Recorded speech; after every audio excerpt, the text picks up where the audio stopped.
একটা রান্না ভিডিও নিয়ে চলে আসলাম। এ দেখো পোয়া ভোলা আজকে এনেছে দাদাভাই, বললো পোয়া ভোলা খাবে। তা কালকে তো মাছটা আজকে ভিডিও দেখালাম, কালকের মাছও রয়েছে, ওনার করবো না। কালকে শুধু বাইন মাছ করেছিলাম আর কাতলা মাছ করেছিলাম কয়েকটা।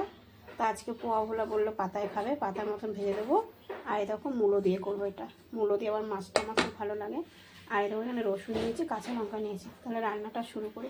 এই দেখো এর মধ্যে সব কিছু দিয়ে দিয়েছি, জিরে দিয়েছি, জিরের গুঁড়ো, কাশ্মীর লঙ্কার গুঁড়ো, হলুদ, লবণ, টমেটো কুচি, আর এই লঙ্কাটা আর রসুনটা দিয়ে দিলাম, আর একটু তেল দিয়ে দিলাম। মাছটা মেখে নিই, তারপরে আবার তোমাদের দেখাচ্ছি। এই দেখো মাখা হয়ে গেছে, এই বসিয়ে দিলাম, এটা হোক তারপর আবার দেখাচ্ছি। এই দেখো ফুটছে। বন্ধুরা একটা কথা বলছি, মনে হয় আমি এত কিছু রান্না ছাড়ি, তোমরা মনে কেউ আমার রান্না করে খাও না, দেখো না যে দিদিভাই কীরকম লাগে রান্নাটা, খেয়ে দেখি।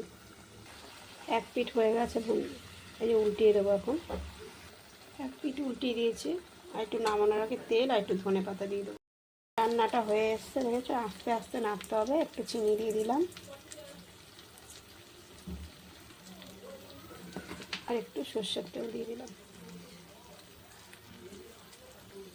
আর একটু ধনে পাতা দিয়ে দিলাম, আর একটু হলেই নামিয়ে দেবো। এই দেখো বন্ধুরা রান্নাটা হয়ে গেছে, খুব টেস্টি হয়েছে। তোমরা কিন্তু অবশ্যই বানিয়ে খেয়ে দেখবে, আর কেমন লাগলো অবশ্যই কমেন্ট বক্সে জানাবে। আর মূলো দিয়ে তো ভোলা মাছ রান্না তোমরা দেখেছো, যদি আবার দেখতে চাও তাহলে আবার তোমাদের রান্না করে দেখাবো।